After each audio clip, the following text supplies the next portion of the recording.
Kamusta? Meron tayong bagong pinagkakagastusan.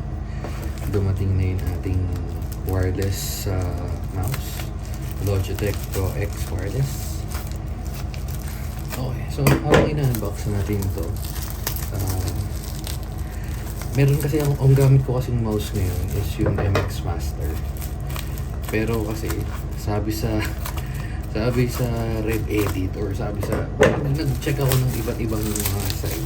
Sabi pang mga pro players daw doon ng Valorant. So testing natin kung totoo.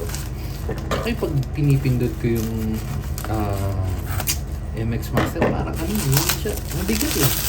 So ito daw, kung totoo ang chismis,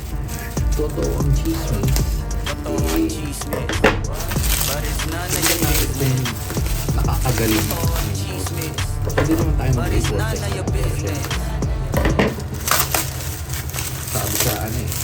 sabi sa internet, pero kung totoo, di ba? Okay. Parang ayaw nyo magpabukas. Ayun.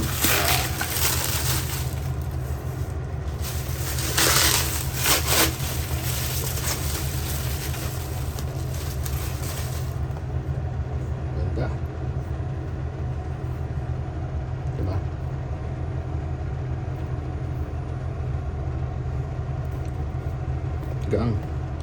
Gaang daw to, sa akin sa parang 65 grams yan.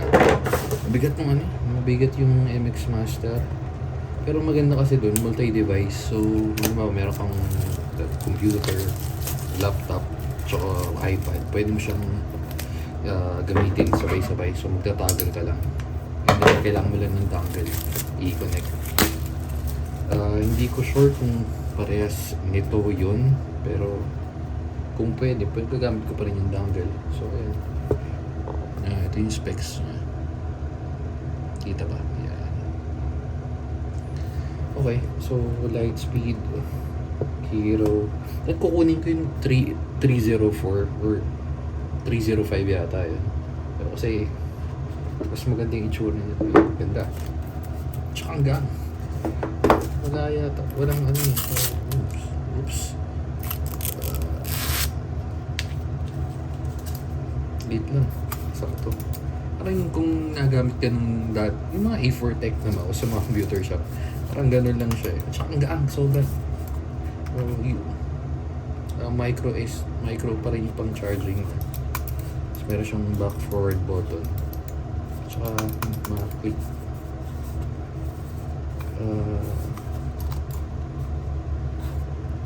Testing natin. Kung ano kayo naman yung box, parang wala na yun lang yata. Yung dongle na connect. Okay.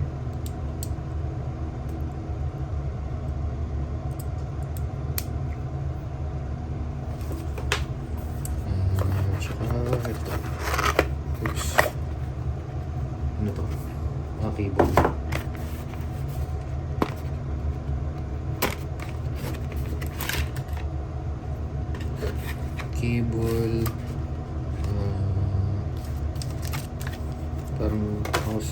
Parang palit yata. Uy, ayan. Pwede na natin lagay.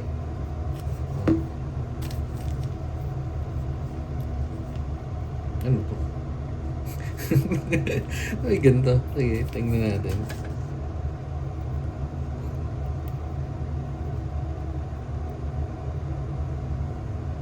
Fast forward natin yung video kung medyo matagal. Tapos dun i-testing natin. Testing gagawin natin sa Valorant kung lulupit tayo. Okay. So yun, pag yung charger niya, pagka ganyan, yan, kukonek mo lang. Yan, kita ba? Yan. Ganyan itsura niya pag nakakonek. Siguro pwede mo siyang gamitin habang naka-charge. Habang nag-charge. Tapos ito.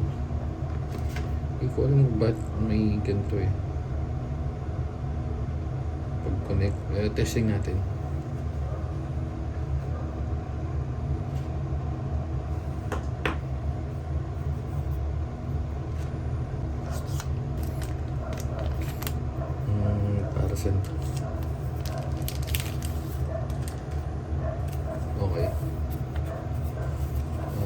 card, Pro Superlight, Pro X Superlight. Palit natin. Siyempre, Logitech. Tapos ito. Uy, yung lalagay natin sa ilalim. Di pa nila nilagay. Hindi nga, pagdidikitin ka pa nito, hype naman. Saan ba ito?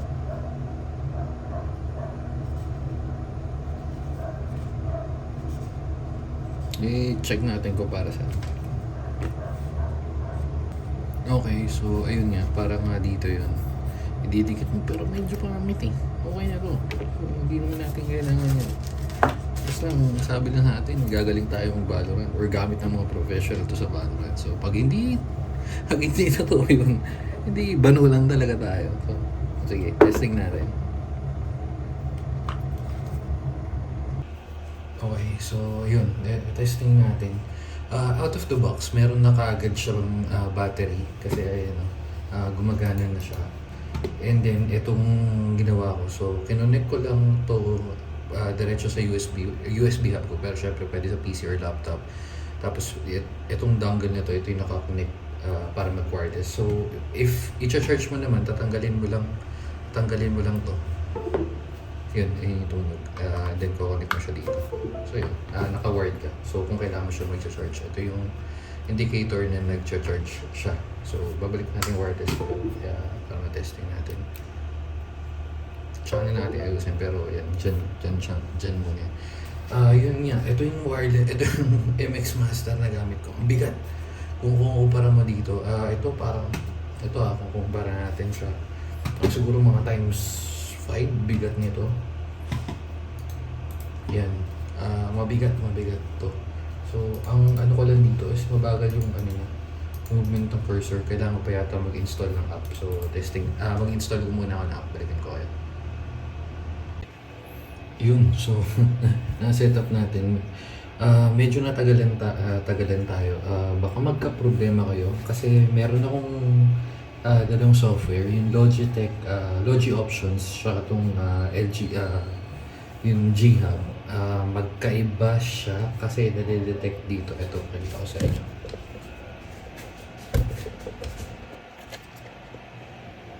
So, ayan. Yung G-Hub, saka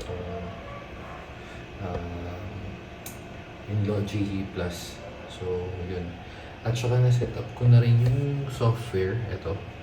Naka-onboard na siya. So, kahit i-connect ko na siya sa ibang laptop or MacBook or iPad, okay din yung speed niya kasi ganito. So, just in case magka-problema kayo, so gagawin nyo lang, restore nyo muna to. After nyo ma-restore, kung ano yung nilagay yung DPI dito, naka-off na kasi siya. Ito, i-enable natin. So, hindi nyo mapapalitan. So, mangyayari, kailangan nyo para mapalitan yung DPI, kasi wala siyang buttons sa device mismo. Dito, papalitan.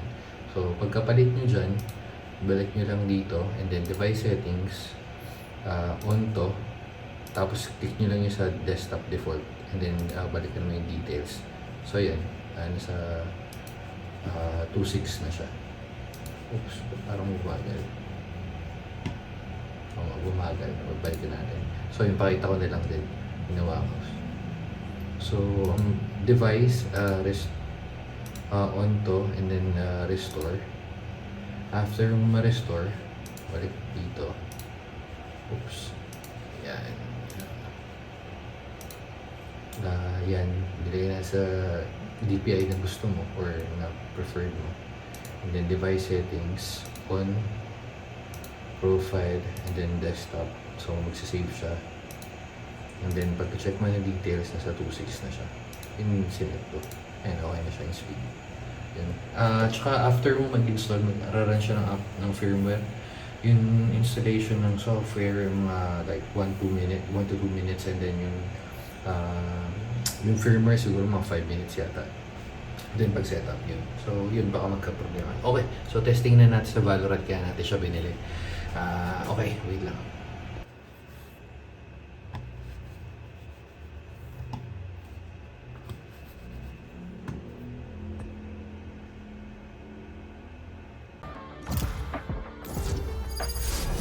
I'll show him just how many tricks I know.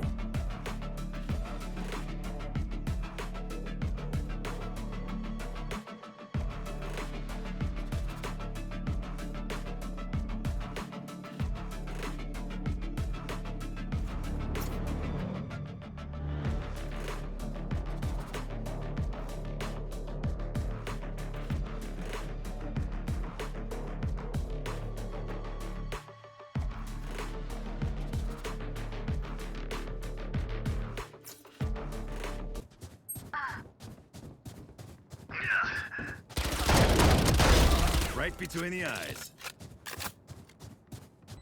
Enemy spotted A. Enemy spotted A. Idiots.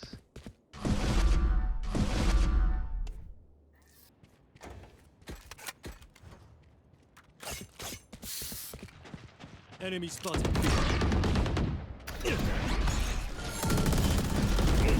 Open up the sky! Spike down B. Remaining. Okay, time for a protein shake. Match point. I got your backs. Just, you know, from the front. Last player standing. Defenders win.